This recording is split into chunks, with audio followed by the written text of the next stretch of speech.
మీరు యూట్యూబ్లో సక్సెస్ అవ్వాలి, యూట్యూబ్ నుండి పేమెంట్ తీసుకోవాలి అని అనుకుంటే మీరు డైలీ వీడియోస్ అప్లోడ్ చేస్తూనే ఉండాలి. డైలీ కాకుండా డే బై డే వీడియోస్ మాత్రం రెగ్యులర్గా అప్లోడ్ చేస్తూ ఉండాలి. కన్సిస్టెన్సీ అనేది మెయిన్ ఇంపార్టెంట్ అనమాట యూట్యూబ్కి. మా క్వార్టర్స్లో నాకు కొత్తగా ఒక అమ్మాయి అయితే పరిచయం అయింది. తన పేరు మాన్స. తను ఇన్వైట్ చేస్తే వాళ్ళ ఇంటికైతే వచ్చా అనమాట. తను బ్యూటీషియన్గా ఇక్కడ చేస్తుంది అండ్ యూట్యూబ్ కూడా ఈ మధ్య స్టార్ట్ చేసింది కొత్తగా.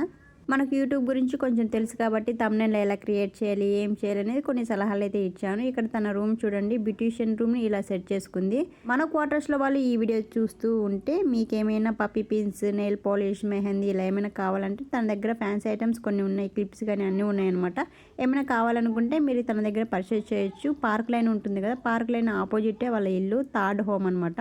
ఆల్రెడీ చెప్పా కదా, మా ఆర్మీ అమ్మాయిలు ఖాళీగానే ఉండరు, ఏదో ఒకటి చేస్తూనే ఉంటారు. పెళ్ళైన కొత్తలో మాకు ఏ పని ఉండదు కాబట్టి ఇలాగ ఇవన్నీ మేము చేసేసి పెట్టుకుంటాం. అందుకే ప్రతి ఇంట్లో ఇలా ఉంటాయి ఆర్మీ క్వార్టర్స్లో. మీకు beautician tips, hair cut videos ఇవన్నీ కావాలంటే మనురాజ్ వ్లాగ్స్ అయితే సబ్స్క్రైబ్ చేయండి. Anyway, thanks for watching.